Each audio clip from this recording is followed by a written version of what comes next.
Thank you for agreeing to meet me. In a guest room of Sapphire, a cultural complex in District J, Oliver and Edith sat down for a conversation. Don't thank me. I didn't agree to this meeting because I wanted to. Edith waddled over to the sofa and sat down. He seemed to be panting lightly, even after just a little bit of walking. I agreed to meet because of the public's watchful eyes. Do you, too, care about the public's perception? Oliver asked, watching Edith undoing his belt. His belly fat spilled out like cream onto his thighs. Ah. Time certainly has passed. The solver who came to the brothel to get a job from me is now questioning me, huh? Ah, I apologize if I upset you. I didn't mean to offend you.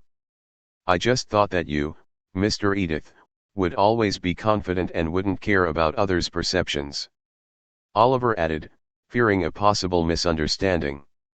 Edith gave Oliver a sharp look, his eyes piercing. Though they lacked any special power, they carried a deep insight that seemed to penetrate a person's heart. Listen. Yes, Mr. Edith. Bring me some liquor. I'm thirsty.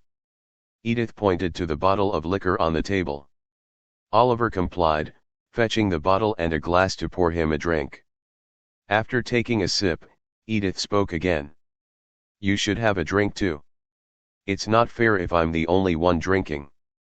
Without any reason to refuse, Oliver nodded and used magic to fetch a distant glass from the table, filling it with liquor. Watching this, Edith commented. Amazing. I knew you were a rare case, but I didn't know you could control mana so well. I've been practicing a bit. Practicing? I didn't know mana could be handled so easily. That's impressive. Thank you for your compliment. It's not a compliment. It's just stating a fact. I thought you had met a sage or something and learned how to use magic. Edith's comments were bold and straightforward. Oliver didn't show any reaction on the surface but was taken aback. May I ask why you thought so? What's there to ask? Using mana is difficult, that's why. There are truckloads of people who have mana but can't use it, making them ineffective wizards. I see. Also, your level of knowledge is quite intriguing. My level of knowledge? Yes, I heard why you fought with the wizard. You insulted him, saying that firepower development is outdated and the pure magic faction's development method is better? You spat in his face. I didn't mean to insult him, and I didn't spit in his face. I just expressed my opinion that the pure magic faction has higher growth potential. Firepower development also has room for growth, but in about 50 years. That's exactly what I'm talking about. Edith sharply narrowed his eyes and pointed out. That's a statement you can't make unless your level of knowledge backs it up. And accumulating that kind of specialized knowledge is anything but easy.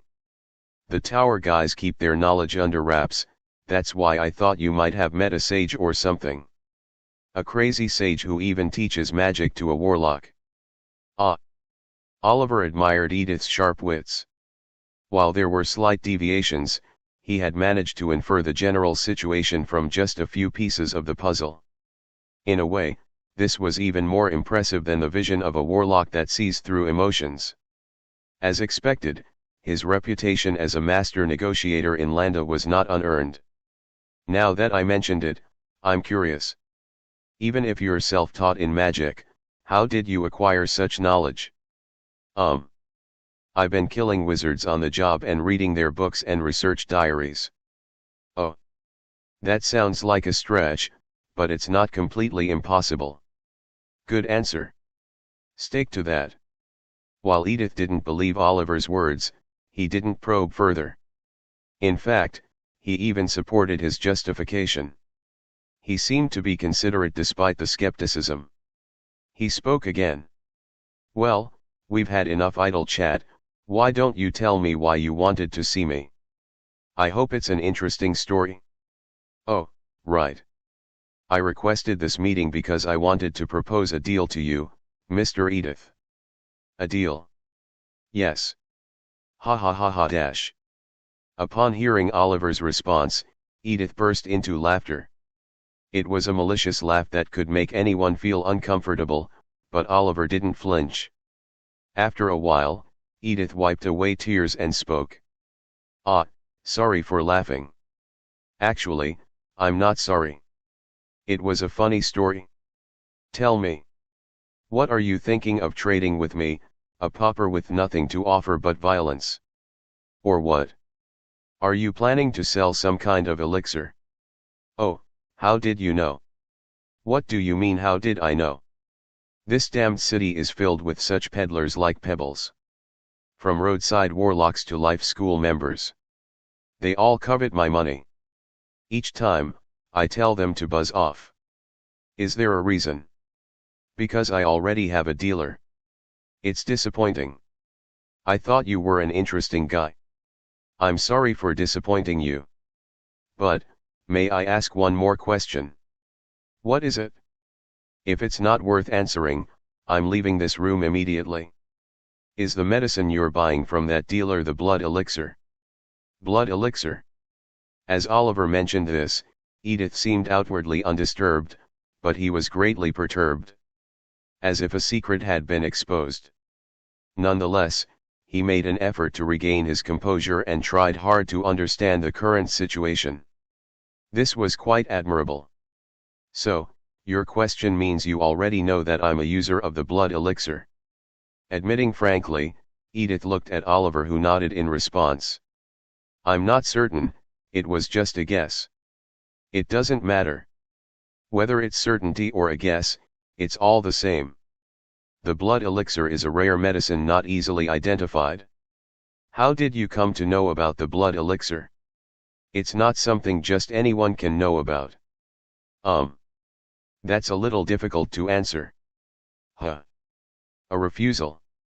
Yes, since this is a negotiation after all. In response to Oliver's answer, Edith wore a surprised expression before breaking into hearty laughter once more. Ah. That's right. You're right. Trade is something done between equals, and equals can't force responses from each other. You got me there. No, I didn't mean it like that. I respect you, Mr. Edith. Enough with the flattery. Why are you here to propose a deal? I'm more curious about that. As far as I know, you're running low on the blood elixir you possess. Am I correct? That's right, I'm not even surprised anymore. Edith did not deny it, but admitted it honestly. He was certain that Oliver already knew everything. I've been having a hard time lately because the medicine suddenly can't be found. I've been making do by rationing it, and it's a bit of a hassle. My fucking wife and kids are hoping I might fall again. Is that related to you? Oliver thought for a moment, then shook his head. It was Zenon Bright, a staff at Magic Tower, who was involved with Bathory, not Dave, the solver of District T. At least officially, that is. Well, fine. But why? I'm not certain, but I think I might be able to supply you with the blood elixir. Would you be willing to trade with me? When I hear such an absurd story, I become calm instead. You might not believe me. No, it's not that I don't believe you. Even though it's a surprising story, I strangely trust you because it's you. His words were sincere, and Oliver responded. Thank you for your trust. Don't thank me.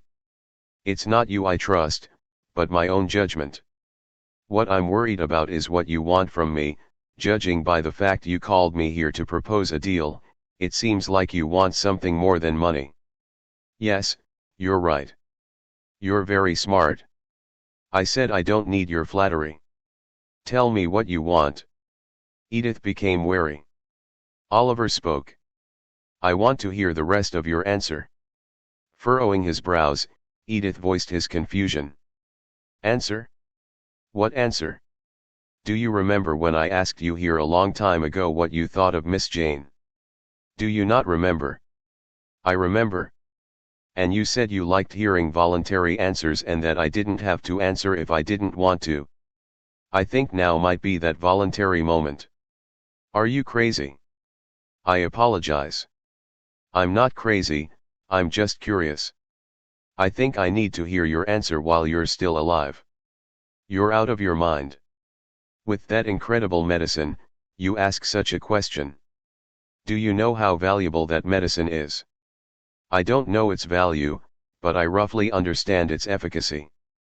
I know it's a medicine that gives health and vigor to men and the blessing of youth to women. You know well. It's not just a well-taken medicine.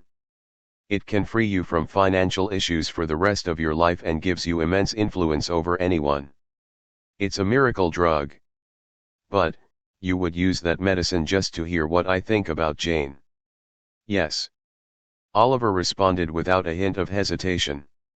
His reply was so firm that Edith couldn't argue back. He always felt that Oliver's way of thinking was very different from ordinary people's. It was frighteningly so. I really can't understand. Seriously. It might just be individual differences.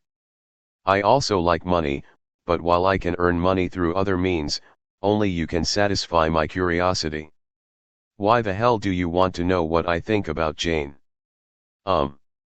Because it's a strange emotion that's hard for me to understand. What? Oliver looked at Edith with his hands clasped. His eyes shone peculiarly, as if he was appreciating a piece of art. Mr. Edith's emotions towards Miss Jane are quite strange. At first, I thought you wanted to give your wealth to Miss Jane because you liked her, but that wasn't the case. Of course. That girl is just bait for me to annoy my fucking wife and kids who consider me dead dash. So, I thought you disliked Miss Jane, but that wasn't it either. Beyond simply liking or disliking her, your emotions were complex. A mix of hatred and affection, guilt and pride. You spit harsh words at Miss Jane because of this, right? You dislike her but also want her to live strongly. Seems like you've been reading strange novels. Such dash. Mr. Edith, you don't have to answer my questions, but please don't lie. It's sad. Despite his rudeness in cutting him off, Edith couldn't dare to argue, overwhelmed by Oliver's energy. He was certainly a sloppy, flimsy-looking man, but at this moment, he felt an indescribable chill. It was enough to silence even himself, who had survived by gambling in Landis stock market. Silence reigned once again. What will you do if I don't answer? You're not going to answer. I'm thinking about it. That's troublesome. I hadn't really thought that far. Are you fucking crazy? Edith asked as if he couldn't believe it, but it was true. Oliver had seen Edith 3 times and knew how obsessed he was with life.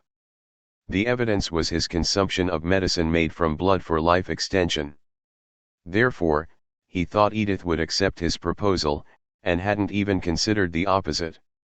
Yet now, he seemed to be rejecting him. He was a little confused.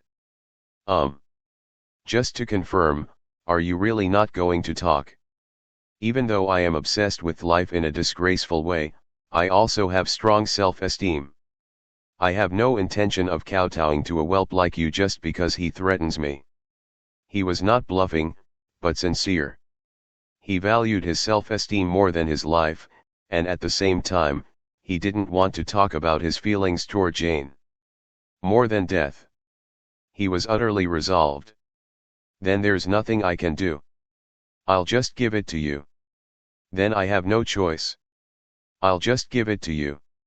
Oliver replied, touched by Edith's sincerity. An odd silence filled the room. The air almost froze. Edith stared silently at Oliver, eyes wide as if struck on the head with a hammer, and Oliver mirrored his silence. Neither knew what to say. Are you messing with me? After a long silence, Edith asked. He exhibited a mixture of emotions, surprise, confusion, misunderstanding, humiliation, and anger. Excuse me. I asked if you're messing with me. No. I neither intend nor think of messing with you, Mr. Edith. Then, why would you say you'd just give it? It's not entirely free. You need to cover the cost of materials and equipment needed for production. These days I also need to save dash. Oh, God. Exploding with anger and frustration, Edith sought divine intervention. His face flared up, and he gasped for breath. Is there anything uncomfortable? It's because of you. Shut up. Don't do anything unless you want me dead from anger.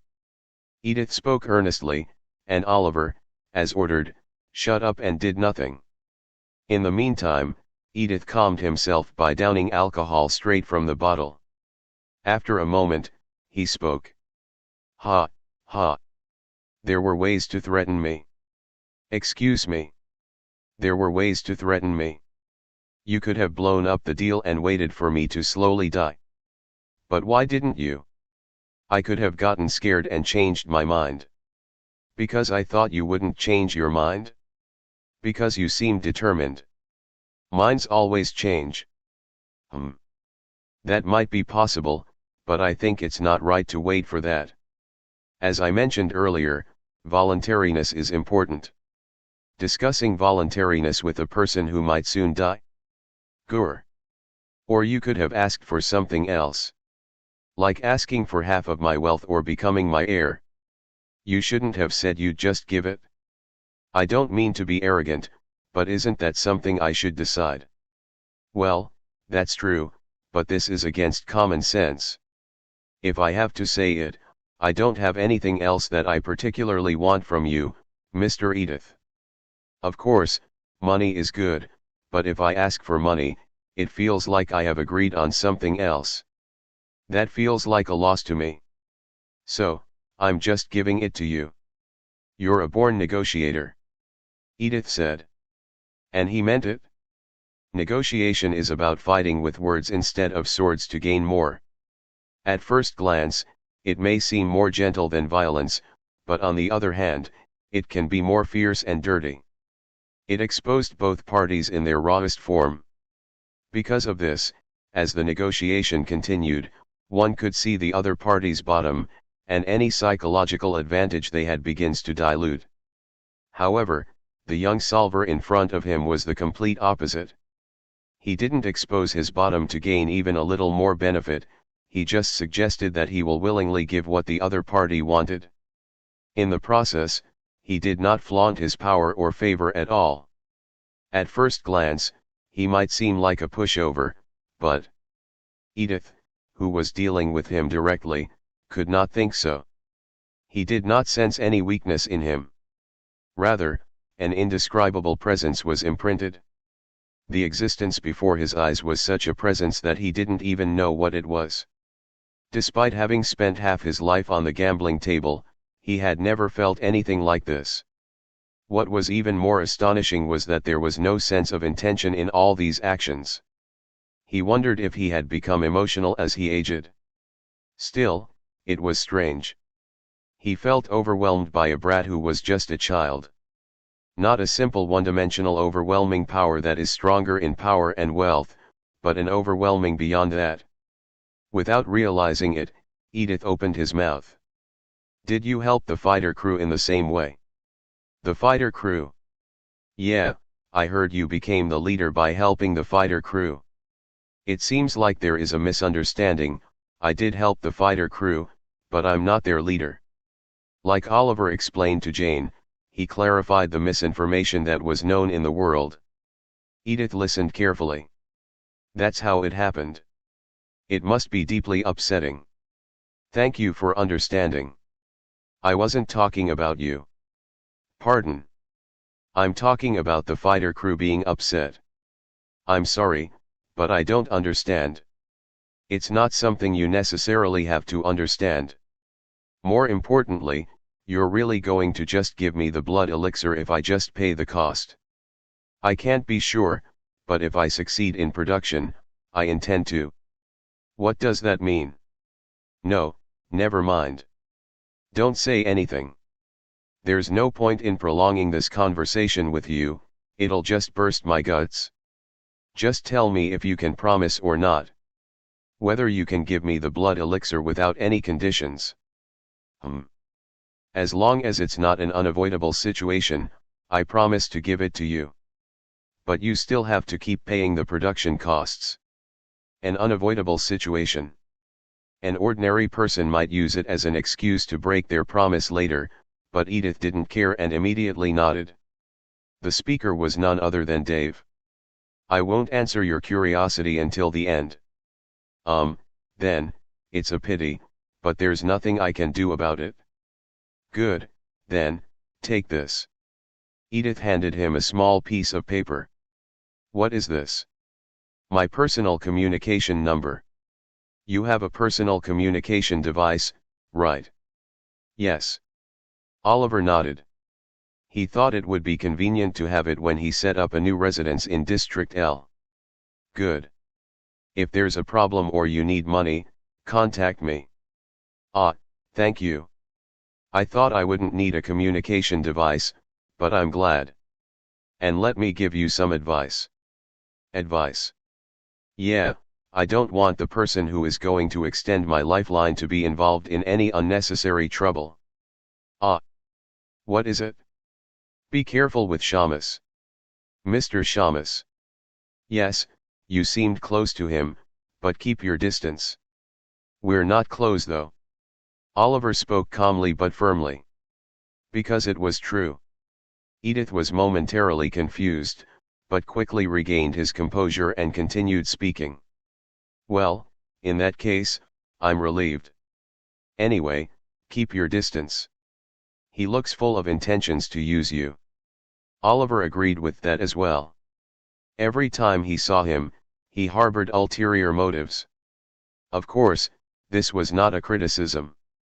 Normally in Landa, everyone uses everyone else for their own benefit, so that's not a big problem, is it?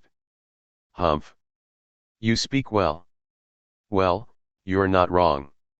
If you're smart, it's not bad to be used. Those guys know how to share profits. But Shamus is not one of them. Is that so? He seems intelligent and capable. I'm not denying his ability. The solver has succeeded as a businessman. However, even considering that, he is too greedy and too active.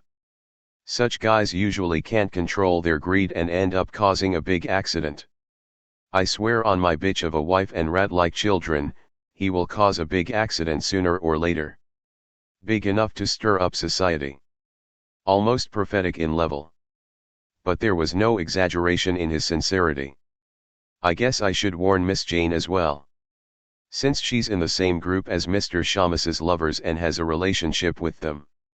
Ah, come to think of it, you attended this party because of Jane? I don't understand. With your reputation, you could be with prettier and richer ladies. Edith's malice shone through. Oliver replied thoughtlessly. I like Miss Jane. Is that so? Why? That is. I don't think I can tell you. Why not? It's unfair. You didn't answer, so if I'm the only one who answers, isn't it unfair? I thought you were a fool, but it seems you're not. Then, let's trade. Oh, are you also thinking of talking, Mr. Edith? No, you bastard. I'll give you some valuable information, and we'll trade for that. Valuable information? Yes. You have the book about demons I gave you, don't you? Yes, but the contents of the book are almost entirely empty. I'll explain why. There's a reason why the book is empty. Yes, and how to fill it. I had no way of checking it out, but I know how to do it. I'm genuinely curious, why are you telling me this now? I traded the book with you, but I never said I would reveal the book's secrets. Also, this way, it can be put to use. So, tell me if you want to trade. Don't stare at me with those eyes, it gives me the chills. Edith spoke while looking at Oliver, who was staring at him. After the conversation with Edith, Oliver stepped outside his room, said farewell to Jane, and hurriedly left the party. The sisterhood members, including Shamus, were disappointed, but Jane let Oliver go without a word, believing that there must be some reason. Thanking Jane for her consideration, Oliver immediately took a taxi back to his house in District L and went down to the basement. He then brought out Big Mouth and asked it to spit out a book. He meant the book about demons he had acquired while undertaking the task of retrieving auction items for crime firm. Quick! Big Mouth wobbled its mouth and spat out the book. After telling Big Mouth that it did a good job and handing it a bill, Oliver asked it to wait for a while. Grr! Big Mouth replied and squatted in a corner of the basement lab, and Oliver opened the book to check its contents. The book, which Oliver received as a reward from crime firm, was a kind of record that documented the damages caused by the demons, and Oliver periodically examined the contents of the book. Among the contents, some were quite credible, while others were either tall tales about a village disappearing overnight, or stories that were too old to resonate. After flipping through the book, Oliver murmured, "I was originally planning to keep it. Big Mouth, if it's okay, could you bring out another book?" Big Mouth, who was squatting in a corner of the lab, wobbled its head on top and spat out another book. This book, received from Edith, was a manuscript describing the 72 demon lords and the demon king. Even so, the book was a shameful object with more empty sections than filled ones. But, what if it's not? Oliver momentarily looked at the book he received from Edith, determined his mind, and put the two books he had just brought out together. He then extracted the emotions hunger and starvation from a test tube and applied them directly to the book he received from Edith. As expected, Mr. Edith said he wasn't sure either. As Oliver was silently looking at the book, Edith's book quivered, and surprisingly, something like eyes sprouted on the book cover. But that was not the end. The book from Edith, beyond sprouting eyes, grew teeth, and the front cover opened wide like a mouth, starting to devour the book next to it. Kyr. On the outside, it was merely a book opening and closing, but the book being devoured slowly diminished and eventually disappeared completely. All that was left were pieces of torn paper from the eating process. Even that was completely consumed by the book received from Edith. Although he thought he knew a fair amount about black magic, Oliver realized anew that he still had much to learn. Oliver reached out his hand to the book. He was worried that it might bite him, but fortunately, it did not. Rather, as soon as he touched it, it returned to its original book form as if considering Oliver's feelings. Has the text increased just a little? Oliver thought as he was flipping through the book. Just as Edith said, it seemed that the book's content had been supplemented by consuming another book about demons. Oliver tried to read the added content. Just then, the signal sound beep beep beep was heard. It was Forrest's personal communication device. "Mr. Forrest?" "Ah, yes. I had some business to attend to and left in the middle." "Yes, I think I sent her off well." "Yes, thank you for understanding." "I met Mr. Edith." "Yes, yes." "Ah, you found Mr. Ewan? That's a relief." "Yes, understood. Thank you." After setting up a meeting, Oliver turned off the communication device and looked at the book again. Indeed, work piles up quickly. "Nice to meet you all. I am Zenon Bright, working as a personal staff member for Professor Kevin." After attending the party with Jane, Oliver, who had returned to work at the Magic Tower, greeted the students politely in the training room located in the Elemental Tower. The recipients of his greetings were students taking Kevin's class, roughly about 30 in number. They looked at Oliver, each with a frown on their face. The students' faces displayed a wide range of emotions, including shock, denial, irritation, anger, humiliation, and many others. Such reactions were only natural given the circumstances. Despite their diminished combat abilities, to the extent that they struggled to keep up with Kevin's lessons, it was important to remember that they were still genuine students of the Magic Tower. And, It was not strange to take it as humiliation, as Oliver, who was neither affiliated with the magic tower nor a wizard, would guide them instead of Kevin. The tower's people all have strong pride. Oliver glanced at the students. Despite a considerable time passing since he greeted them, they did not show any significant reaction. They seemed still in shock. I accepted it after much consideration too. To put it mildly, Oliver pondered all weekend whether to accept Kevin's proposal. While being able to interact formally with the tower's students was a bigger advantage than he thought, there were as many disadvantages. Not to mention the increase in work, I could attract unnecessary attention. Still, after much consideration, Oliver accepted Kevin's proposal. Though it came with risks, it seemed wrong to pass up an opportunity to gain a new experience. I am lucky. Professor Kevin said I could leave anytime if I didn't feel good about it. But, I must do my best in the task I've undertaken. With the excitement of being able to have a new experience, Oliver focused the energy on his eyes while pondering how to best assist these students. As the sight of a warlock became stronger, he could not only see the superficial emotions of the students but also a deeper sense of their feelings. To put it in a metaphor, seeing not just the flower and stem but the root as well? There were students who were extremely angry at the sudden situation and lost their motivation, students who had no interest, and on the contrary, there were those who harbored resentment, burning with a sense of humiliation and anger. The latter could be said to be the best so far. Although it wasn't a positive emotion, they had not given up and ignited their motivation regardless of what happened. The problem is how to persuade them to work together.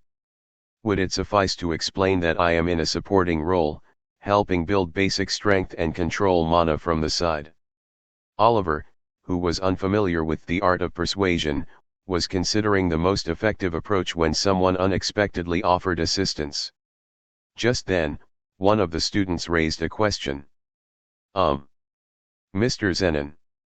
Oliver shifted his gaze in the direction of the voice and immediately recognized the face of the student.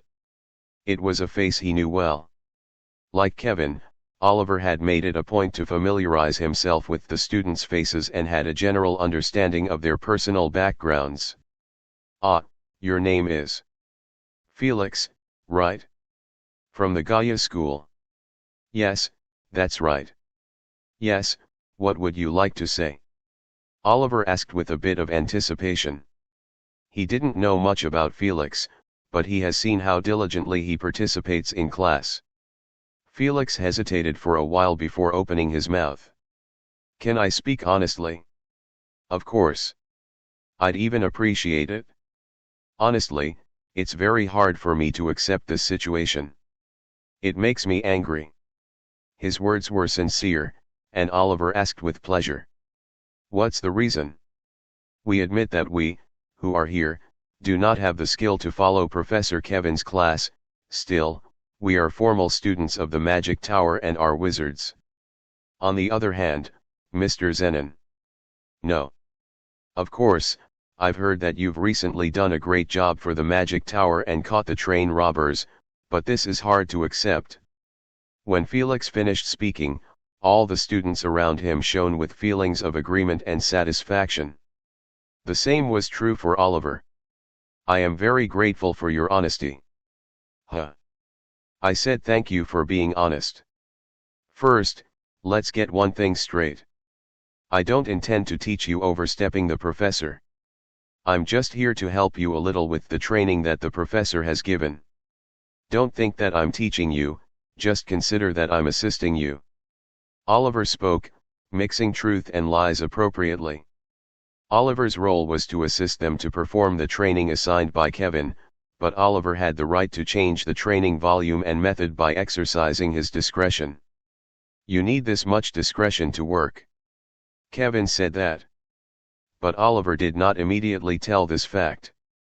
Oliver's goal was to interact with the students, not to overstep and teach. Those who really need help, I can think about it then. Just when Oliver seemed to be satisfied with his persuasion, another student raised his hand. Can I ask a question? Ah, yes, please speak. Ultimately, we have to do basic training, then, we can do it ourselves, there's no need for Mr. Zenon, is there? That's right, but the professor asked me to help you on the side, check the training volume, and write a related report. The professor does not ignore you. He's just short of time. What exactly is the training content? The main content is to build basic physical strength needed for magic combat and to systematize and master the flow of mana and spells. Do you, Mr. Zenon, have enough skill to help the professor and keep a record of such things? The student who spoke shone with doubt and various negative emotions. It was a universal feeling held by Magic Tower insiders towards outsiders. Fundamental distrust and contempt. Oliver asked to confirm. Can I ask a question too? What? Can you tell me whether you can't trust me as a person, or can't trust my skills?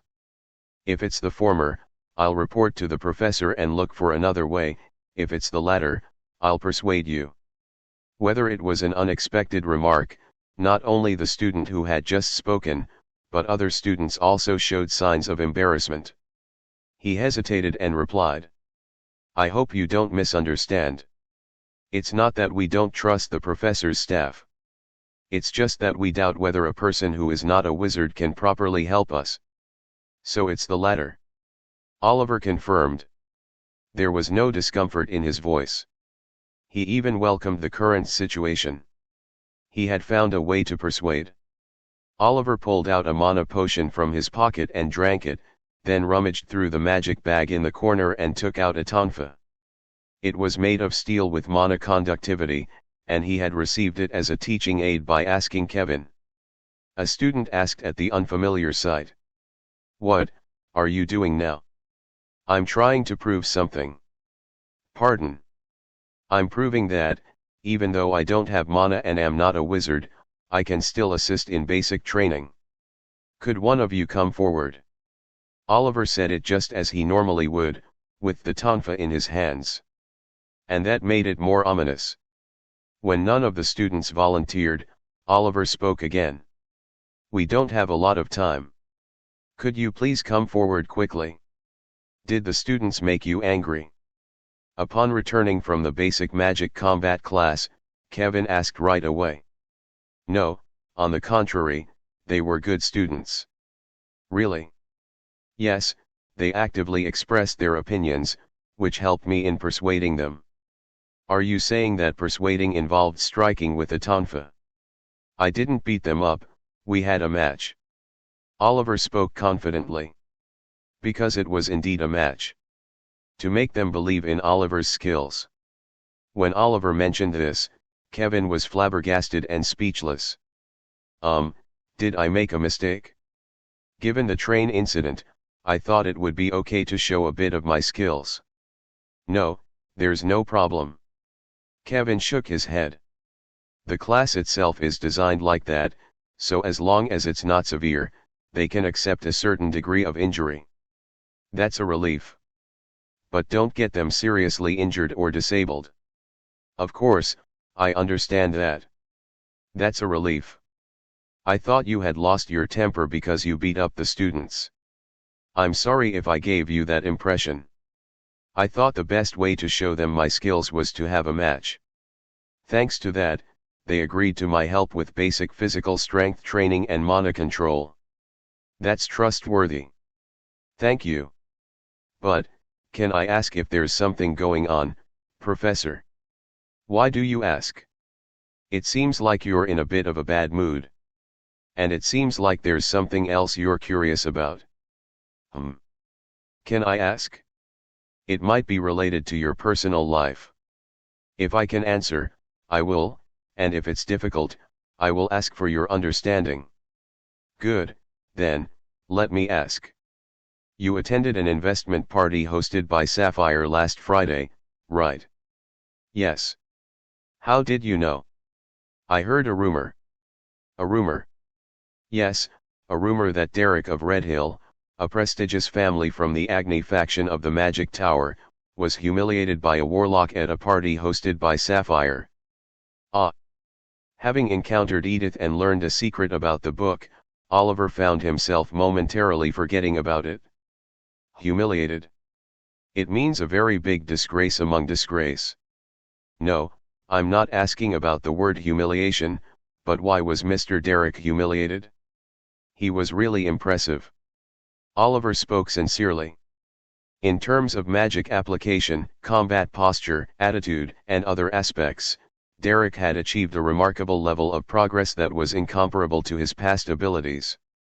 Despite his continued emotional nature, he displayed remarkable control through patience and rationality, consistently exploring different attack strategies to overcome his opponent. This demonstrated the immense effort and dedication Derrick had put in over time. Consequently, Oliver could not comprehend how such progress could be seen as a disgrace. You might see it that way from your perspective, but people have a narrower viewpoint than you think. So they only see what's right in front of them. The majority only saw a pathetic figure, unable to make a warlock move an inch. An inch?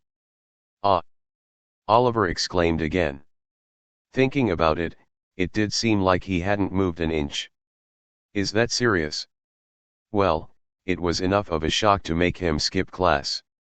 Oliver slightly tilted his head. He didn't understand. That much.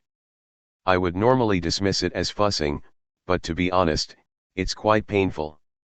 To a student of the Magic Tower, disgrace is fatal, and it's even more so in front of outsiders. Isn't it normal to lose while fighting? Moreover, it was just a friendly match. That might be the case for you, but not for the Magic Tower and the guests at the party. There are several representatives of Landa, and the Magic Tower is certainly one of them. I understand that. The reason the Magic Tower is mentioned is not just because of knowledge and wealth. It's also because of power. That's why everyone says that even an average solver can't touch the student of the Magic Tower. You know that much, right? Oliver nodded. After becoming a solver, he had heard such stories many times, and he also knew the treatment a wizard, especially a Magic Tower graduate, received. However, there was still a part that was hard to understand. Professor, no offense, but isn't Dave, the solver, also a well-known solver? Then there shouldn't be any problem, right? That excuse might work for a regular student, but it's a different story for a member of the Redhill family. They are not a prestigious family per se, but they have their own history and reputation. But if a member of such a family loses to a warlock, especially at a party attended by the rich people of Landa, it's not the same. Oliver was surprised by the strict conditions, but soon regained his composure. He had seen such stories a few times in the diary of the Lightning Wizard and Audrey. Even so, it felt slightly different when it actually happened. More than anything, the timing was bad. Right in the middle of the new power generation investment being prepared by the Redhill family, this happened. Rumors spread, and not only did new investments stop, but people who promised to invest also withdrew their money. Oliver was surprised. Although it wasn't intended, it seemed like Derrick had run into a more difficult situation than expected because of him. Could student Derrick possibly be kicked out of his family? Who knows? I don't like to speculate on other families' affairs. However, he won't be expelled easily. Is that so? Yes, his skills are exceptional. Despite his shortcomings, he is receiving expectations from his family. Oh, that's a relief. Is it? Yes, I did my job, but I'd feel sorry if he suffered too much. Kevin stopped speaking and looked at Oliver closely. Did I say something wrong again? No, you're just too carefree. You should be more worried about yourself. Worried about me?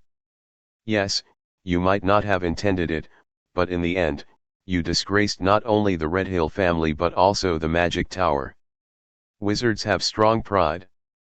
Oliver immediately understood what he was saying. Do you mean the Magic Tower will retaliate? I'm just saying to leave that possibility open. The magic tower has become sensitive to its authority these days. There are many people keeping them in check, such as the city's security bureau, warlocks, and crime firm's fighter crew. So, be careful. Building a reputation in Landa is similar to stacking blocks. If you make a mistake, they'll collapse. I understand what you're saying. I'll be careful. That's it, the point of my advice. Develop a habit of being careful, both inside and outside the magic tower. This city does not swallow only the weak. That's it for now, said Kevin as he took out his documents. Oliver, as a private staff member, Kevin thanked him for his advice and was about to leave the professor's office. As he reached for the door handle, Oliver suddenly became curious. Last Friday, many students, including Derek and Yareli, attended the investment party, and he wondered what Kevin did at that time. He was sure he said he also had some personal affairs. Oliver stopped and asked, "Professor, can I ask you something?" "Go ahead." Kevin spoke as he continued his paperwork. "Where did you go last Friday?" "I had a meeting with military officers and arms dealers. For my research." Kevin continued his work and spoke, as if it was nothing special. "I had a meeting with military officers and arms dealers. For my research." Kevin continued his work and spoke, as if it was nothing special. Thinking about it, most of Kevin's personal research involved maximizing fire magic for military use. From bombardment magic that performs large-scale strikes from afar, to processing fire magic into items and supplying them to soldiers. Of course, this was not strange. The United Kingdom was expanding its colonies worldwide, pouring a lot of resources into the military. As a result, many people, including Kevin, were researching in this area. This was an easily identifiable fact just by reading newspapers or listening to the radio. Also, it's a place where you can compete solely on skill, regardless of skin color. Not to mention the rewards. Kevin explained why he was researching military magic. "So, isn't it for personal interest?" Oliver, who had been observing Kevin's emotional state, asked for confirmation. While Kevin was passionate and purpose-driven about his assigned research, he lacked the personal curiosity and joy of a scholar. That was quite unusual. Even though there were many wizards doing research to obtain investments or grants, their basic nature was that of scholars, and they typically researched their fields of interest or closely related fields. However, Kevin was different. Regardless of his achievements in research and understanding of the relevant field, he had no particular curiosity or desire as a scholar in the military sector. Kevin asked back, "What did you say?" "I asked if you're doing military research out of personal interest." Oliver asked to confirm why Kevin was researching a field he wasn't interested in. Money or rewards were superficial reasons, and it seemed there might be a more important reason beneath that. Kevin looked at Oliver with sparkling eyes, as if penetrating his thoughts. "Why are you asking that?" "Just curious." "I'm curious why you work so hard in a field you're not interested in. If I've crossed a line with my question, I apologize. It's because it's something I have to do." "Pardon?" "It's something I have to do.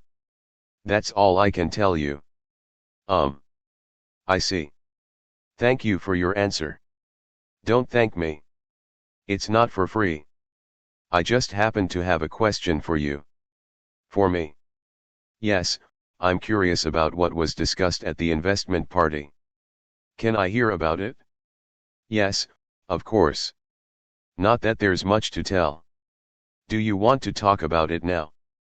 "No, I have work to do now. We can talk over dinner after work.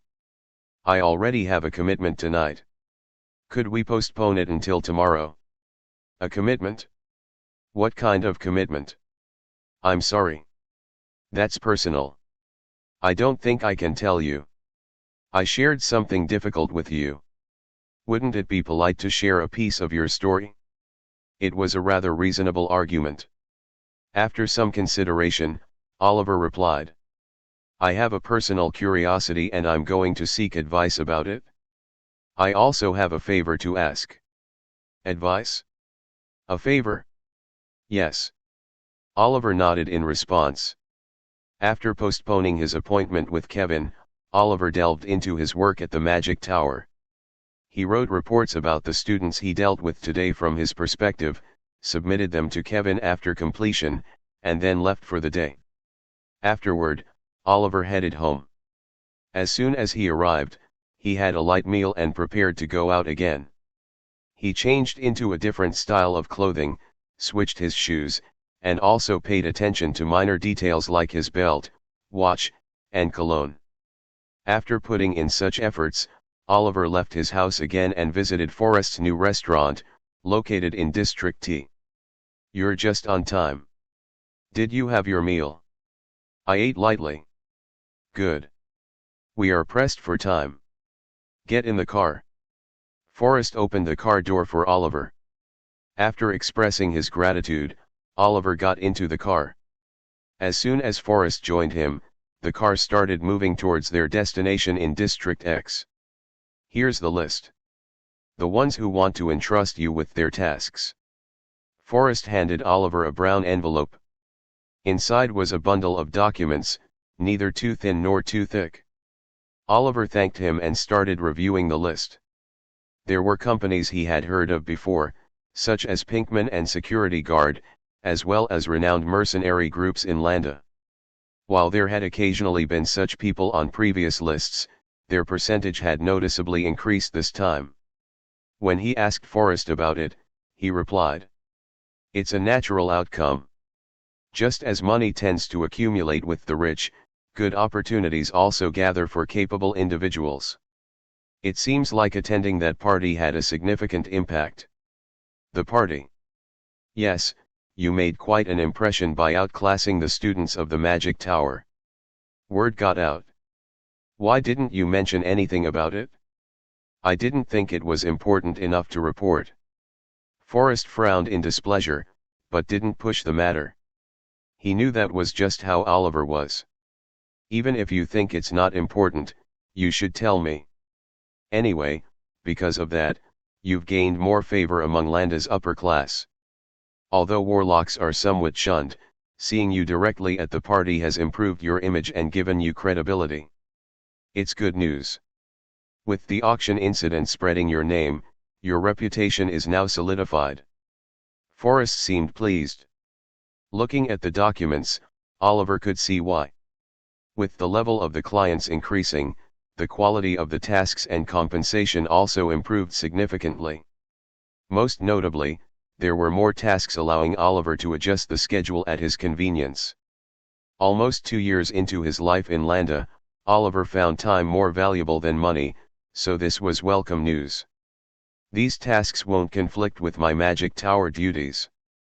I'm glad.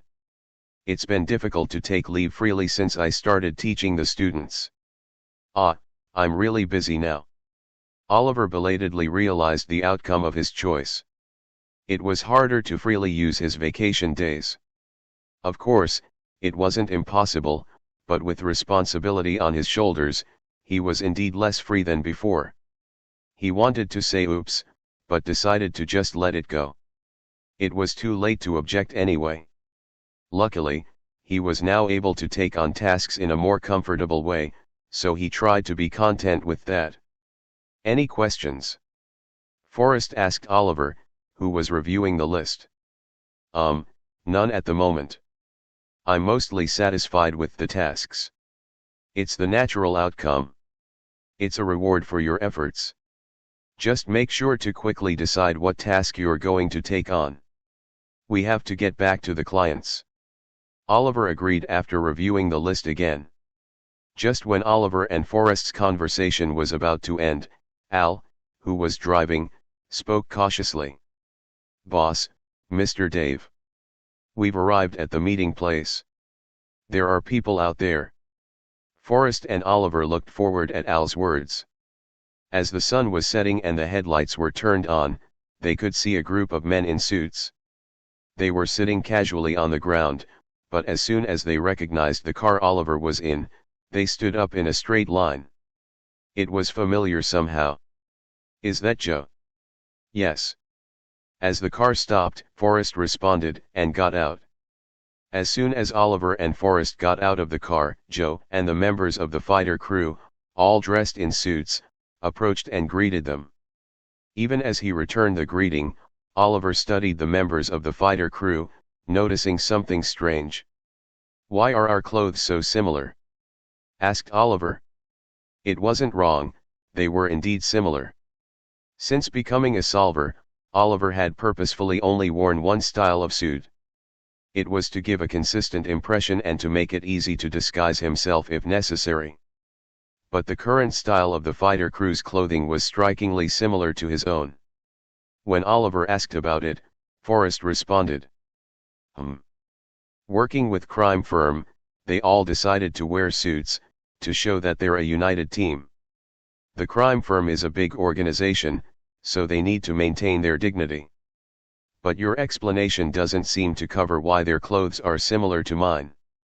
Forrest looked perplexed at Oliver's question. At this, Joe answered instead. "We asked them to match it this way. We apologize if you were uncomfortable." Joe bowed respectfully, apologizing. He was more respectful than when Oliver had last seen him. His emotions towards Oliver had also become more polite. Confused by this inexplicable change, Oliver said, "No, I'm not angry, just curious. This might fan the flames of strange rumors. You've heard it too, haven't you? The baseless rumor that I'm your leader. About that dash. Can we have the small talk later and start with the business?" Forrest interrupted just as Joe was about to respond. Oliver and Joe looked at him as he tapped his wristwatch and spoke again. "Time is a limited resource, and we should deal with the most important things first. What's our purpose here?" Oliver remembered that he had come here to meet Ewan. "Ah, thank you for reminding me. Joe, could you help me meet Mr. Ewan? I heard you know where he is." "Yes, we have secured him. We will guide you right away." "Secured?" "Yes." With that answer, Joe gestured, and people nearby began to secure the surroundings of Oliver and Forrest. Confused, Oliver looked at Forrest, who pointed forward. "Follow. I keep getting surprised today," Oliver said as he entered the warehouse. Inside the warehouse was Ewan Bramner, drunk and shackled at the ankles. He was the master of Smith, who had created Big Mouth, and a warlock craftsman who had created Meat Hammer. Around him, bottles of alcohol were scattered all over, and Oliver, unable to believe the sight before him, rubbed his eyes and looked again. Even after looking again, it was the same. Why is he like this? The explanation would be long, but in short, he came here to meet Smith and spent his time in the local pub and gambling house. Is there a problem? There's a problem if he pays with fake money. Pardon? The money he spent on alcohol and gambling turned into leaves after a day. Oliver looked at Ewan, doubting his own ears. Forrest also seemed surprised and asked, "But how is he alive?" "The people who were actually cheated wanted to flay him alive, but our guys found him just in time. We paid back the money on his behalf and secured him. The shackles are there to prevent him from running away. Hey, bring it quickly." At Joe's prompt, a member of the fighter crew brought a bucket of water. Without any hesitation, Joe threw the water from the bucket at Ewan, who was lying down, shackled. With a refreshing sound, Ewan sprang up. "Yeehaw! Get a load of that. But why dash? Mighty fine royal straight flush. What's everyone doing? Where's my royal straight flush?" Soaked, Ewan asked the people looking down at him. "Well now, reckon I'm the victim," Ewan Bramner said gravely. "Sure as shootin'. That card game I hunkered down was rigged for sure. Can't reckon how I got roped so dang hard. Round up them fellas again. Need to suss out if they were card sharps or nothin'. Joe and Forrest watched him silently, their arms crossed, while Oliver asked outright. Isn't using counterfeit money on the gambling table a problem? Have you gone loco? Hell no. Gambling ain't right in the first place. If I scam some outlaws, that's righteous swindlin', and I oughta get a tip of the hat for it. Ain't you got that straight? Oliver was at a loss for how to respond to Ewan's excessive confidence, considering it to be somewhat unwarranted. Forrest, sharing Oliver's sentiment, found Ewan's demeanor equally ridiculous. Turning to Joe, who stood by his side, Forrest inquired, "Did you hit him on the head when we weren't looking?" "I wanted to, but I refrained. I did mix a sleeping pill into his drink because he was so noisy, though. That might be the problem." Oliver and Ewan looked at the liquor bottles sprawled on the floor. Darn it all. They were sweet as pie, even popped all them corks for me. I'm let down. I trusted you. When have you ever seen me that you say you trust me? What is this guy's deal?" Joe asked Forrest, his voice laced with disbelief. Forrest, experiencing the exact same sentiment, retrieved his checkbook, feeling a headache coming on. Sigh. The situation's complex. Let's solve one problem at a time. How much did this gentleman cost you? Forget about it. Consider it a favor. Joe tried to refuse, looking at Oliver. But Forrest wouldn't accept it. "I'll have none of that favor. You and I are a broker and a solver. An unusual broker-solver relationship, but a broker-solver relationship nonetheless. Money matters should be clear. If you really want to do me a favor, tell me the amount." With Forrest insisting like that, Joe eventually answered. 52,103,900. Forrest wrote the amount in his checkbook in a flourish of a handwriting. He then tore out the check and handed it to Joe, who checked the amount and tucked it away. "Thanks for the help. If it's not too much trouble, could you give us some space? We have a personal matter to attend to." Joe looked regretful at Forrest's request, but nodded nonetheless. "Sure, we'll wait outside." As Joe took the others outside, Oliver said to Forrest, "I'll repay the 52,103,900 later. Forget about it. Ewan here is under my care now, so consider it his expenses." Ewan chimed in at Forrest's words. "Hold your horses. Last we met, I reckon you were addressin' me as Mr. Ewan. Why the sudden shift in airs? I'd like to say it's because back then I was in a precarious situation needing your help, but that's not the case now. You're brazen as brass.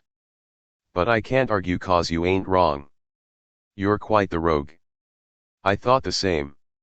I clearly said if you wanted to have fun, you could ask me. Then why this? It's 'cause it's downright dull. You might not know this, but entertainment is best with fake money. Sounds loco, but it's the honest truth." Whoa. Whoa. Forrest was left speechless by the absurd answer that defied common sense. He even wondered if Ewan was still under the influence of the drug. At least Ewan wasn't the only one defying common sense.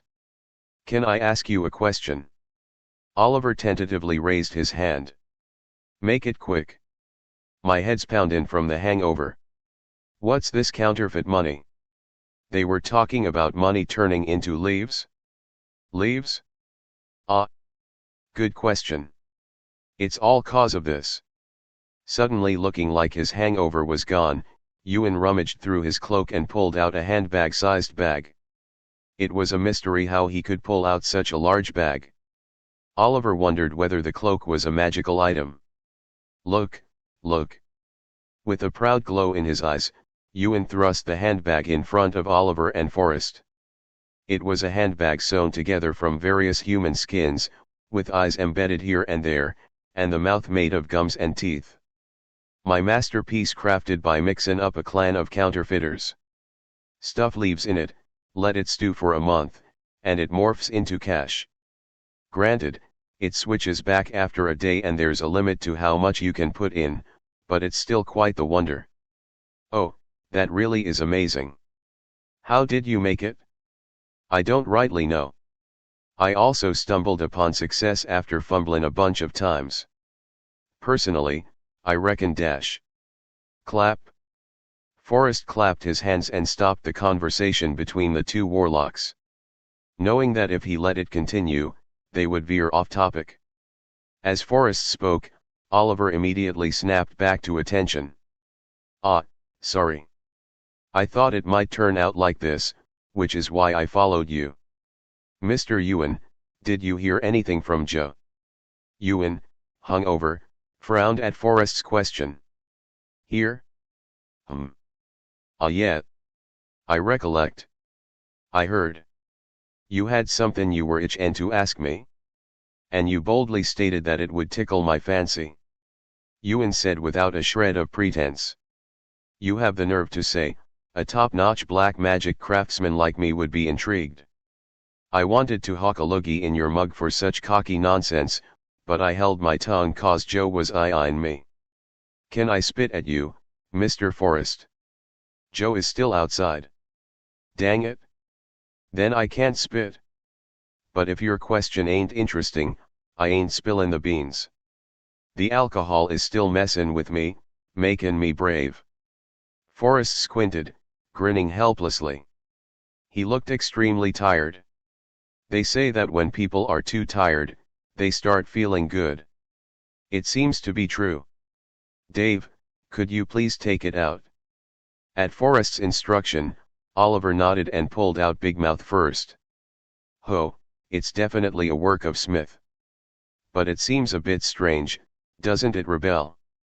No, it doesn't. In fact, it helps quite a bit. That's strange. The glutton bag dash. Can we first handle the important matter? Forrest said as he leaned against the back of the chair, speaking to Ewan and Oliver. Indeed, it was a wise choice. Otherwise, they might have spent hours talking about Big Mouth. I'm sorry, Mr. Forrest. Big Mouth. Could you please take that out? At Oliver's request, Big Mouth nodded and opened the mouth at the tip of its head, pulling out that kick. That was none other than a huge hammer wrapped in bandages. To be precise, it was the meat hammer that was taken from the disciple of human meat chef. This is dash. My work. The hungover Ewan sparkled his eyes and spoke. The attitude he had shown so far was light-hearted and out of it, but now it was very serious. For a moment, he seemed like a completely different person. Do you recognize it? It's my work. A brief and clear reason. Oliver was about to tell how he acquired it, but Ewan was a bit faster. This is definitely what I made for Human Meat Chef. How is it here? Mr. Human Meat Chef. Yep, that hombre's gambling place. To be precise, it was a gaming den of his underling's underling. I got collared for swindlin' there and had to craft it. I didn't particularly like the fella, but it beat having both my hands lopped off, so I handed it over. How'd you snag it? He's as greedy as they come and wouldn't let his stuff get swiped. It's a long story, but I took it after killing his disciple. From a man who looked like a pig. Ah. I getcha. It wouldn't really suit him. But, is it true? You offed Human Meat Chef's underling. Yes. I must have been runnin' hither and yon too much. I only caught onid on just now. But it's curious. What do you mean? Even though Human Meat Chef is a notorious varmint who treats his apprentices and underlings like cattle, he also hits back when they're roughed up. Why are you still drawing breath? I was merely a hired solver. Is that so? Ewan showed a troubled emotion and tilted his head. During this, Forrest quietly chimed in. May I ask a question? What is it? Do you know Human Meat Chef well? I got a good read on what sort of fella he is. Besides Human Meat Chef, I also know Puppet, Fan, and Pied Piper. Forrest was surprised at Ewan's answer. Oliver had the same reaction. The four fingers representing the Black Hand were each notorious in their own right, but their true identities were veiled in secrecy. But to know all of them, they couldn't help but be in awe. That's impressive. Wait. Are you insinuating I'm a notch below them? That's young UNS for yat. Do you know what sort of folks they are? No. I do. They're nothing more than hoodlums, riddled with hang-ups, deluded, and harboring grudges. But by contrast, I'm a bright inventor, a creator with boundless imaginings, and a grand wanderer. Be cautious. So don't bruise my pride. Ah, I apologize. I'll keep that in mind. You best. By the way, what did you do to my creation? Ewan asked, unraveling the bandage on the meat hammer. As the bandage unwrapped, the meat hammer, transformed by drinking a large amount of Bathory's blood, revealed its appearance. The bone was dyed in blood, and the flesh was as fresh as freshly caught meat. Overall, it looked livelier and more fierce with its pointed appearance. Ewan asked again with great interest. What exactly did you do to it? I cannot answer that. What? I have my reasons for not being able to explain in detail. Oliver replied again. Ewan glared at Oliver for a moment, but soon looked away. He then sniffed the meat hammer. Okay, can you answer other questions? If it's something I can answer, I will. When you took this, didn't it resist? As Oliver was about to answer, he was reminded of a past memory. Are you referring to the meat hammer? Yes. There were a few who tried to touch it, and they were repelled. That figures. It's a temperamental thing, as good as it is. Oliver nodded without resistance. After all, the hammer was an extraordinary item. In addition to its intrinsic power and strength, it could extract the life force of people, and its own flesh can be eaten for healing. And you? Pardon? Did it resist you? Ewan asked. It did not. From start to finish? Yes. Ewan's eyes sparkled as he fell deep into thought. Along with that, he showed a curiosity, inquisitiveness, and desire to explore as strong as those of the Magic Tower wizards. Is there a problem? An issue? Yep, there is. My curiosity as a warlock's been sparked. Let me be blunt. Hand over the hammer. Give it back. Yep, I made it. So it's rightfully mine. That's not reasonable. Forrest interjected. However, Ewan was not swayed. I was hogtied here due to a gambling hustle. Don't talk to me about reason. Have you lost your mind? Ewan shouted again, loud enough to shake even Forrest's composure. Oliver, calming Forrest down, opened his mouth. I'd be reluctant to just give it back, but would a trade be acceptable? A trade? You have the gall to suggest that to me? You're presumptuous. Ewan, who was still shackled, retorted. Oliver apologized. Ah, I apologize. I was indeed presumptuous. Well, can I ask a favor? I'll give it back to you, but would you be able to do a favor in return? Speak. I will give you the meat hammer, but could you make me 2 tonfas? Tonfas? Yes, 2 of them. I recently broke mine and need to replace them. From what I know, you favor using a stick, right? Swish. Swish. Swish. It's a quarterstaff. It's sufficient for me. Is it not possible? Ewan stroked his chin as he thought, then nodded. All right, I'll do it. In return, the rest is all mine. Mine. I completely agree. It was originally yours after all. Oliver and Ewan reached an agreement and made the deal. I like that. Here, take this. Ewan rummaged in his cloak and threw a small round object that looked like a piece of meat. The object, small enough to hold in one hand, turned out to be a human head that had been dried and compressed like jerky.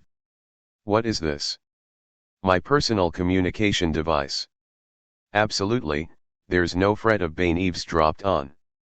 When it's ready, I'll notify through it. Ewan showed another head that looked identical to the first one. It was a woman's head, shriveled just like Oliver's, and the eyes were stitched shut with thread. As soon as he confirmed it, Oliver put the object in his pocket without any feeling of repulsion. All right, then kindly unlock these irons. I need to go and start crafting immediately. Forrest looked at Ewan suspiciously, but when Oliver nodded as if it was all right, he unlocked them. With a click, Ewan's feet were freed. He groaned as he stretched his ankles. Ah! Now I feel alive. May I ask how you're going to make the tonfas? Can you make them here?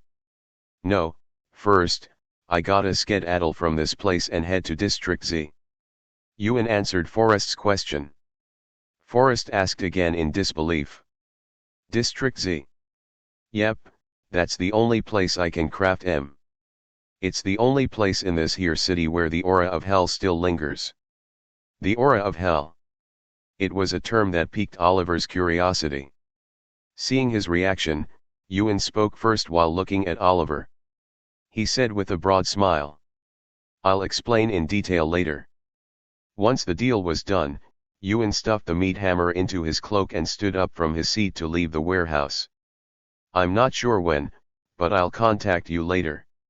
He spoke so cheerily, it was hard to believe he was the man who'd just been shackled and imprisoned. Joe, who had been standing guard outside the warehouse, looked questioningly at Oliver, who nodded in reassurance. Seeing this, Joe made no attempt to stop Ewan. It was nice meeting you too. Enjoyed the free drink. After giving Joe's chest a light pat, Ewan left the scene. Joe observed Ewan's departure, his face displaying a disgruntled expression. Once Ewan was out of sight, Joe cautiously approached and asked, has the conversation concluded satisfactorily? Forrest looked at Oliver as if deferring the answer, and Oliver tactfully responded. Yes, I think it ended well. If it's not too much trouble, may I ask what was discussed? Joe asked very politely. It was not merely a show of courtesy, but genuine. Just when Oliver was struggling where to begin explaining, Forrest chimed in. Dave showed him an interesting black magic item, and he agreed to modify it. Oliver nodded in agreement. Ah, I see. So, isn't it dangerous? He just left, didn't he? He can't modify it here, he must go to District Z to do it. District Z. Confusion etched across his face. Joe furrowed his brows, a natural response to the situation. District X had a notorious reputation, even within Landa, but it still fell within the boundaries of common sense. However, beyond District Y, lay unexplored territory, with District Z being treated as an ominous and treacherous frontier. This perception was not unfounded, as mutants, criminals, and dangerous organizations found refuge there. The Anti-Development Committee stood out as the most formidable among them. It was an exceedingly perilous place, one that outsiders could hardly fathom venturing into. Upon hearing this, Forrest shook his head. No need to worry. Ewan said he trades with the Anti-Development Committee in District Z, so he won't be treated as an enemy. Really? Yes, I haven't seen the trading personally, but I did witness their friendly relationship. Then, isn't it more problematic? He might run off with the item. We can't even send our people to watch him if it's District Z. I apologize, Joe. Even though I am the one who received help just now, why would the fighter crew watch Mr. Ewan? This is my business and my deal. At Oliver's question, Joe was left speechless. Along with that, Joe's emotions flared with confusion, hesitation, and fear. Oliver could not understand why he reacted this way. Anyway, I appreciate your willingness to help. However, as I mentioned, to modify the item, he has to go to District Z. That's the truth. And, he won't just run off with the item. Is that so? Yes, he was sincere about the trade. I believe he's not the type to break a promise rashly. Ah, yes. I understand. Joe nodded without any further objection to Oliver's words. He seemed to have softened considerably compared to the past. Oliver stood up from his seat and formally thanked Joe. Thank you for your help, Joe.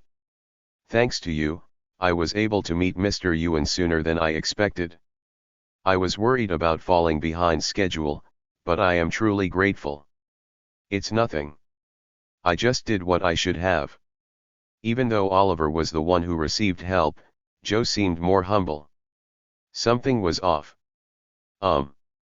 May I ask you a question? Yes, please go ahead. You mentioned that all the suits are tailored in the same style, right? Ah, yes. We designed the style, and crime firm did the tailoring. Must have cost a bit, huh? Oliver asked, glancing at Forrest. Well, we do have quite a number of people. So, it wasn't exactly pennies. Oliver nodded. In that case, I'll have to change mine. Joe looked perplexed. Eh? What are you? Oh, it's nothing. It's about the clothing style. If I continue wearing the same clothes, people might get confused. So, I plan to change my clothes. Why would you do that? Because it's economical to change my own clothes. Compared to changing the clothes of 288 people, it's easier to just change mine. Understanding Oliver's firm determination to avoid misunderstandings, Joe closed his eyes, reflecting a pitiful emotion. He seemed disappointed and sad. But that was only for a moment as Joe opened his eyes, steeling himself. Can I ask? No, can I request something? A request? Yes. Can I at least hear it? Could you possibly become the leader of our fighter crew, Dave? So I asked him why. Why he asked me to become the leader of the fighter crew. If there was any trouble, you know. Fortunately, he said there was no trouble. Instead, through training, they were gradually getting stronger, and things were going well. Both the success rate and survival rate were increasing, and the steady influx of work was generating a good income. So I asked again.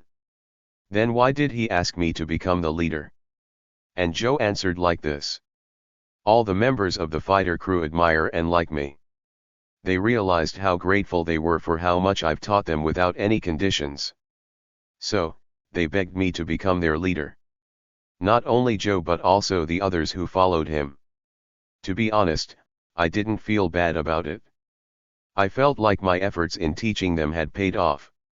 However, aside from that, I rejected the offer to become the leader.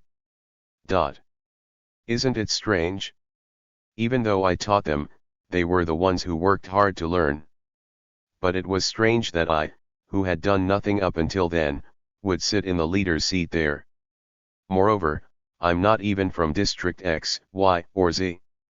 So, I refused. I'm neither from around here nor a person to become a leader. My curiosity takes precedence over anything else. And considering that they are already managing the organization well by themselves, no matter how I thought about it, it seemed odd for me to step in as a leader. Joe tried to convince me that it was okay, but still, I refused. I didn't like the idea of being by the side of those who can stand on their own. Even though he didn't fully understand, Joe accepted it. However, he told me that they plan to expand the fighter crew and asked for my help. To train them a bit. I accepted that. I wanted to help them a bit because they were working hard. Oh, and there's an interesting story about Marie. After I left, Marie took control of the Joseph family. There were some twists and turns, but they are doing fine. As far as I know, she renamed it the Chosen Ones and is expanding it. It's not exactly the way I thought, but it's impressive nonetheless. I don't know much beyond that. I didn't want to get too involved, so I didn't check it out. But I think it wouldn't hurt to look into it at least once. Don't you think, Master? With that, Oliver rose from his seat. Opposite Oliver was Joseph, who had leaned against the altar and turned into a skeleton. He had been dead for well over a year, nearly 2 years now, with only bones and a little skin remaining. Sure. Oliver poured alcohol into the cup he brought and placed food wrapped from Forest Restaurant on the plate. The smell of the improved food filled the dark space. Thank you for listening to the story, Master. I'm not sure when I'll visit again, but I'll come again when I have time. Oliver finished speaking, bowed respectfully, and left his seat. He used a sphere of light made of magic to retrace the way he came and eventually came out of the abandoned hospital. Having finished his business, Oliver immediately left the fence of the abandoned hospital and was about to return home.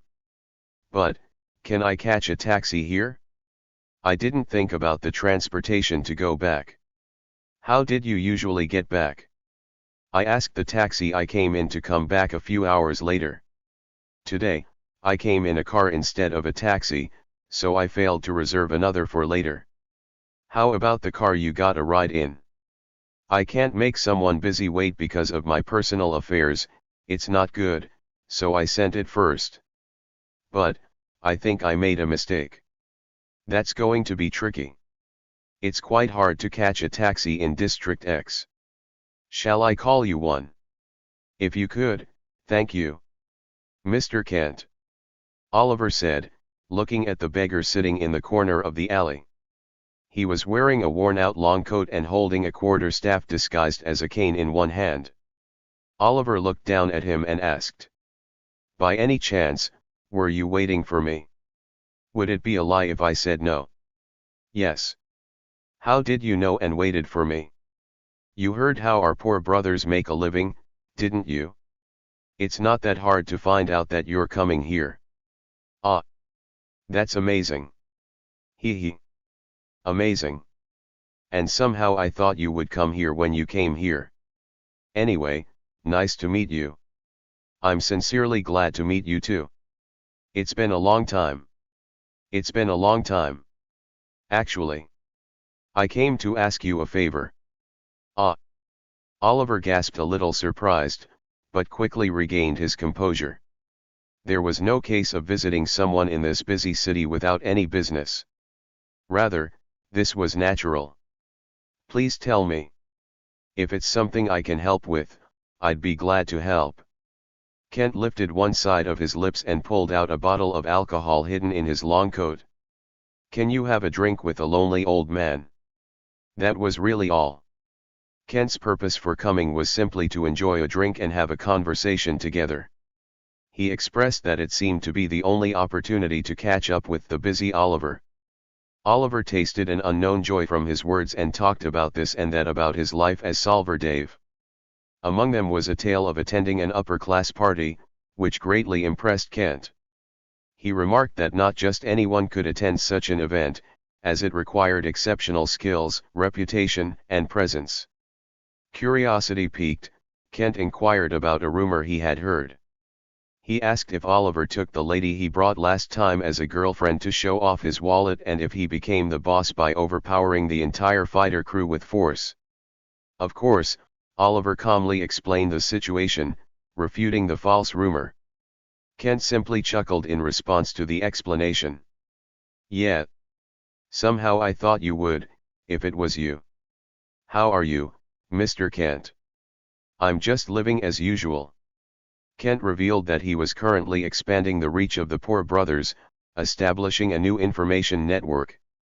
He had been in contact with the taxi union, forging an alliance of sorts with beggars from other areas, and even expanding his network beyond the gang by connecting with factories and companies. Without any pretense or ostentation. It was truly a sight to behold. As the bottle of alcohol was emptied, Oliver and Kent bid farewell to each other. Kent extended a genuine invitation for Oliver to visit him sometime, expressing sincerity in his words. Oliver promised to visit when he had time, returned home, and spent his daily routine again, waking up early in the morning, Going to work at the Magic Tower, leaving work late in the afternoon, and working as a solver at night. Just like now. This monstrous guy. The mercenary, whose arms and legs are golem prosthetics, shouted. Oliver quickly stuck to his side and replied. I'm sorry. It's part of the job. I'm sorry. It's part of the job. With an apology, Oliver swung his quarterstaff. Bang. The sound echoed as the opponent mercenary was sent flying far away, to an unnaturally extreme extent. Ha! There's no such thing as an easy job after all. Oliver mumbled, thinking about this job. This mission was to protect the residents of the redevelopment site in District S during its demolition. To be more precise, it was to stop the mercenary called Founder hired by the demolition company. Essentially, they sought me out because of him. Although the request was sudden, he accepted it because the time and payment were most favorable. Oliver, however, realized anew that there was no easy money. Despite being hit by Oliver's attack, Founder not only retreated and mitigated the impact, but also released mana in mid-air to move, securing a favorable position again. He was said to be a veteran mercenary who participated in a double-digit number of wars, and he was indeed seasoned. Oliver had the upper hand in firepower, but he could not suppress him, which was evidence of the stalemate. Your name is Dave, right? Asked Founder, who had landed on a higher rooftop. Yes. I thought people were talking nonsense when they said you were the second Shamus, but I think I owe an apology. You're too kind. No, I'm serious. It's been a while since I've been pushed in close combat by a warlock. While casually continuing the conversation, Founder was cautiously manipulating something with his golem prosthetic. Oliver observed him closely and replied. Thank you for the compliment. Huh. You're even polite, it's really regrettable. What do you mean? That I have to kill such a polite young man with my own hands. Along with his reply, Founder lifted one side of his prosthetic. At the same time, Oliver detected mana from his right side. A small cannon of 10 centimeters in width and 50 centimeters in height was aimed at Oliver, manipulated by mana. As soon as Oliver sensed the mana, he fired a hate bullet, neutralizing the small cannon. Bang! Making the prepared person embarrassed.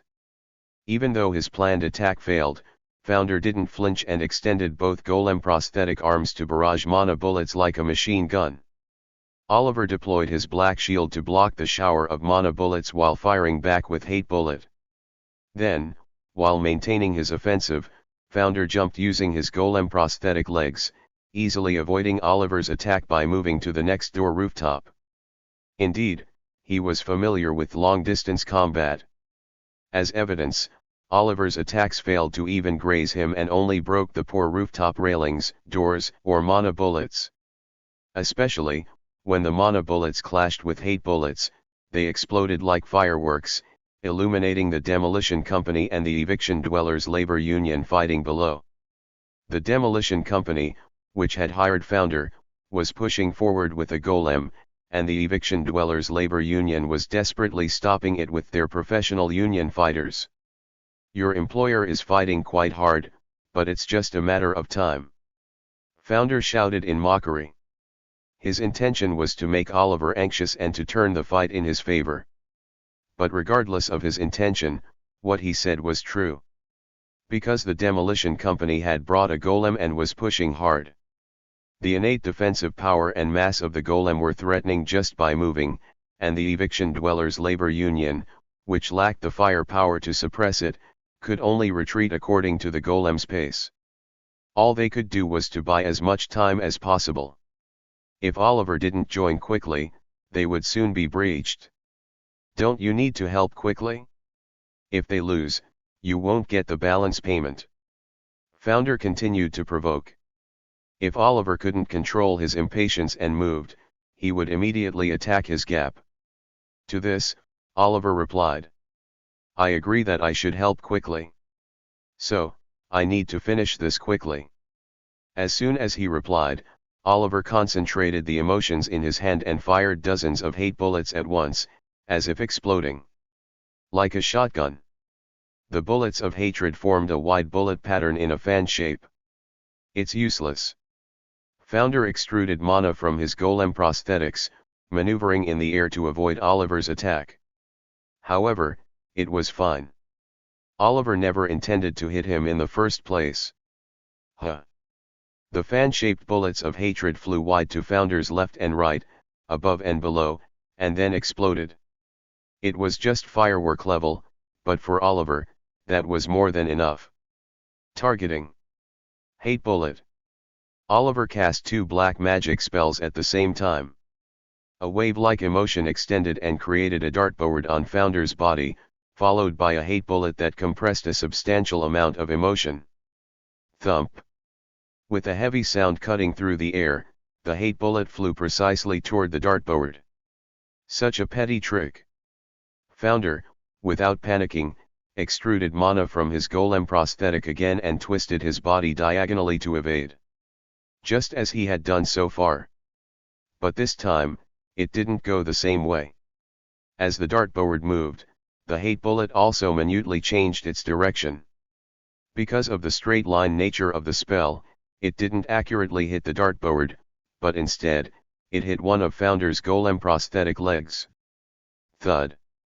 With that impact, Founder lost his propulsive force and fell, rolling down the roof. Black dart. Taking advantage of the momentum, Oliver launched a dozen black blades filled with the bomb of rage. Since targeting was still maintained, the black blades flew precisely toward Founder, albeit in different directions.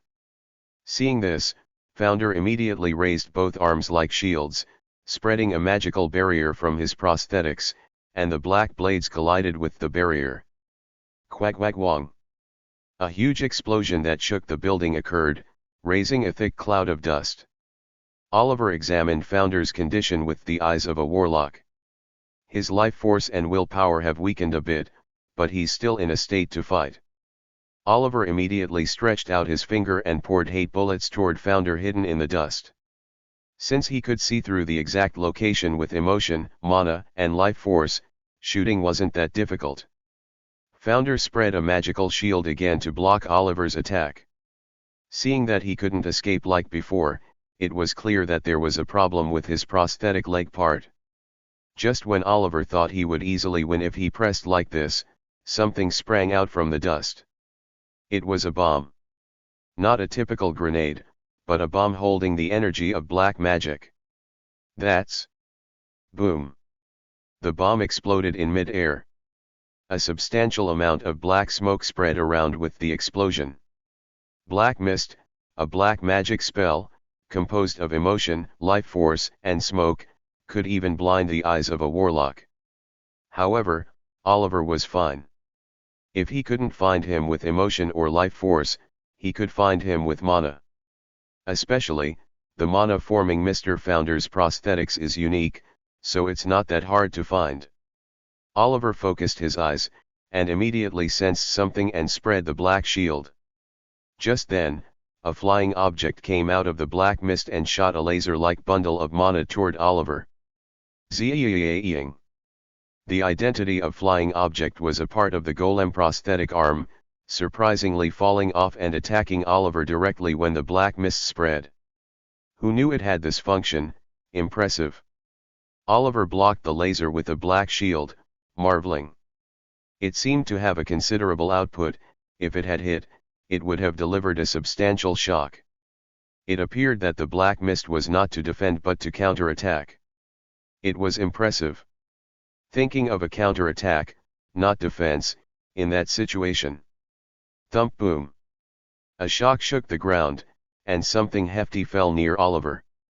It was Founder. I'm quite surprised. He used the golem prosthetics to cross a great distance in an instant. Oliver wondered if the prosthetics were okay, but they were not. There was a hole in the right prosthetic, and it was squeaking badly. Still, Founder decided that dealing with Oliver was more important and detached another flying object from his shoulder to fire a laser,